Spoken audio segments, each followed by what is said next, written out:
강직성 척추염이라고 하는 거는 주로 20대, 30대 정도의 젊은 남자분들한테 생길 수 있는 나름 무서운 병입니다. 바닥에 떨어진 물건을 못 주울 정도로 허리가 심하게 경직되어 있는 일상생활에 굉장히 큰 장애를 가져올 만한 정도로 공격성을 나타낼 수는 있습니다.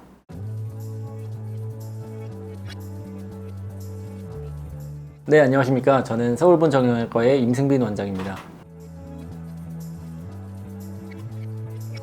강직성 척추염이라고 하는 거는 자가 면역 질환 중에 하나인데요. 주로 20대, 30대 정도의 젊은 남자분들한테 생길 수 있는 나름 무서운 병입니다. 비유를 하자면 강직성 척추염으로 진단받은 20대 남자는 군대 면제 사유로 알고 있습니다. 제가 이제 군대 입대하는 시절에는 이제 그런 질환이었고요. 아마 그게 지금도 유지되고 있는 걸로 알고 있고, 이제 어떤 건지 설명을 좀 드리자면 척추가 강직된다고 그냥 생각하시면 될 것 같아요. 우리 인대나 아니면은 척추 디스크 관절 뭐 이런 것들이 심하게 강직되는 유전자를 가지고 있는 질환이라고 생각하시면 되겠습니다. 그래서 꼭 허리에만 오는 건 아니고 천장관절이라고 해서 골반에 있는 관절, 그리고 아킬레스건이 발 뒤꿈치뼈에 붙는 인대 부착부, 이런 곳에 염증이 심하게 생기면서 통증을 동반하고, 통증뿐만 아니라 관절 자체가 강직되면서 관절 또는 척추의 움직임이 감소해서 심하게 뻣뻣해지는 그런 일련의 질환을 말합니다.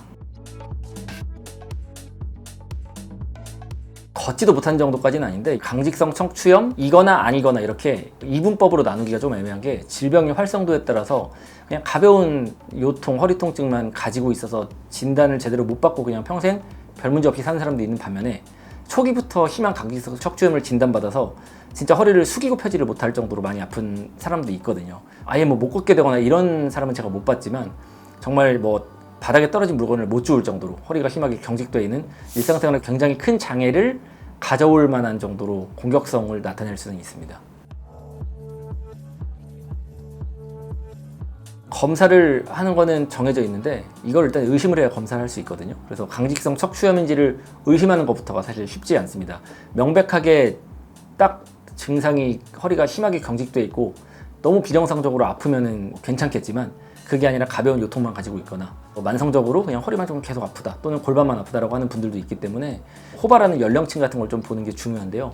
아까 처음에 말씀드린 대로 젊은 남자들한테 조금 호발하는 경향이 있고요.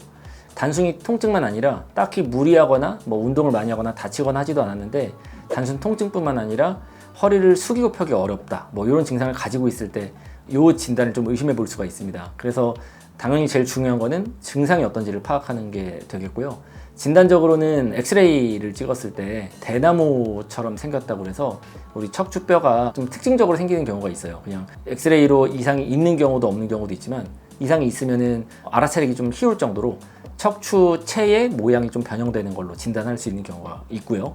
그리고 신체 검진에서 몇몇 신체 검진이 있는데, 뭐 허리를 숙이고 펴는 동작에서 골반에다가 마킹을 해놓고 허리를 숙일 때 이 마킹해놓은 부분이 얼마나 내려가는지 아니면 내려가지 않는지에 따라서 이제 강직성 척추염을 진단할 수 있는 기준으로 삼기도 하고요. 제일 확실한 확진 검사는 유전자 검사가 있습니다. 예를 들면 류마티스 관절염이나 뭐 통풍이라든가 이런 것들을 진단할 때 피검사를 통해서 진단하는 경우가 있는데, 강직성 척추염으로 진단할 수 있는 유전자를 피검사로 할 수가 있습니다. 근데 이거는 피검사 자체의 비용도 조금 높고, 그리고 유전자를 검사해야 되기 때문에 그냥 단순히 피 뽑는 정도가 아니라 환자한테 동의서도 제대로 받아야 되고 여러 가지 절차가 있거든요. 그래서 임상에서 흔하게 하진 않지만 어쨌든 확진 검사는 이제 피검사를 통해서 가능하다라고 생각하시면 됩니다. 구별을 할 수 있는데 구별할 수 없을 정도인 경우도 많습니다. 그러니까 이거는 구별할 수 있기도 하고 없기도 하다라고 말씀드리는 게 제일 정확할 것 같고요. 강직성 척추염이 일반적인 허리 통증과 다른 거는, 제가 이제 여러 번 말씀드렸지만 호발하는 연령대가 20대, 30대의 젊은 남자들한테 좀 국한되어 있는 경우가 많고요. 제가 이제 병원 진료를 보다 보면은 허리 아파서 병원에 오는 사람 중에 제일 적은 연령대가 20대, 30대의 젊은 남자들이거든요. 어르신들한테 허리 통증이 좀 심하고, 그리고 허리 근육이 상대적으로 부족한 여성분들한테 허리 통증이 좀 더 이제 많은데, 20대, 30대 젊은 남자들이 별다른 뭐 운동을 무리하게 하거나 다치지도 않는데 허리가 아프다, 이러면 이제 한 번 정도 의심해 봐야 될 수 있겠고요. 비교적 심한 통증을 가진 경우가 구분법이라고 볼 수 있겠고, 그리고 진단에서 알 수 있듯이 단순 통증만 호소하는 게 아니라 뭐 주로 아침에 일어났을 때 굉장히 허리가 많이 경직돼 있어서 허리를 구부리고 펴는 것 자체가 힘들다, 이런 것도 있고요.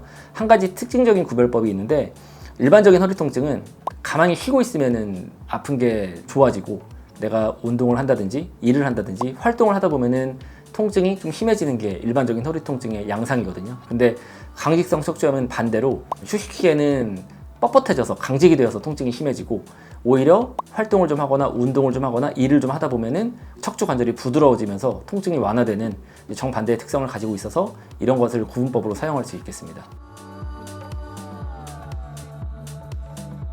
강직성 척추염을 마치 어떤 암덩어리 같은 걸 치료하듯이 완치시키는 것은 거의 불가능에 가깝다고 생각이 들고요. 그러니까 결국 이 질병의 활성도를 그냥 낮추는 게 치료의 목적이지 강직성 척추염을 없애는 치료는 불가능하다고 생각하셔야 됩니다. 왜냐하면 이게 유전자 질환이기 때문에 그렇고요. 증상에 대한 치료는 일반적인 허리 통증의 치료랑 똑같습니다. 사실 결국은 허리 또는 골반 이런 이제 척추 또는 발뒤꿈치처럼 관절 아파서 오기 때문에 통증이 많이 심할 때는 신경차단술과 같은 주사 치료, 그리고 심하지 않을 때는 경구약과 물리치료를 포함한 이제 부담 없는 치료 위주로 선택을 하게 되고요. 결국 이 강직성 척추염에 대한 질병 활성도를 낮춰야지 이 증상이 재발하지 않고 통증이 생기더라도 심하지 않고 이렇게 될 수 있어서 마치 류마티스 관절염 환자분들이 류마티스 활성도를 낮추는 약물 치료를 하는 것처럼 강직성 척추염 환자분들도 활성도가 높아지지 않게, 이 질환 자체의 공격성이 높아지지 않게 꾸준하게 관리를 해주는 치료가 있는데요. 강직성 척추염에 대한 전문적인 치료는 물론 정형외과에서도 하지만 이제 류마티스 내과라든가 이런 내과 분과에서 약물 조절을 통해서 하는 경우도 있기 때문에 제가 좀 깊이 말씀드리기엔 제 수준이 좀 부족하다고 말씀드릴 수가 있겠고요. 어쨌든 하나 이제 기억해 주실 것은 통증에 대한 치료는 일반적인 허리 통증과 그냥 똑같이 하면 된다. 그리고 이 질병 활성도에 대한 치료는 조금 더 전문적인 약물 치료가 필요하다. 이렇게 생각해 주시면 되겠습니다. 네, 지금까지 서울본 정형외과의 임승빈이었습니다. 시청해 주셔서 감사합니다.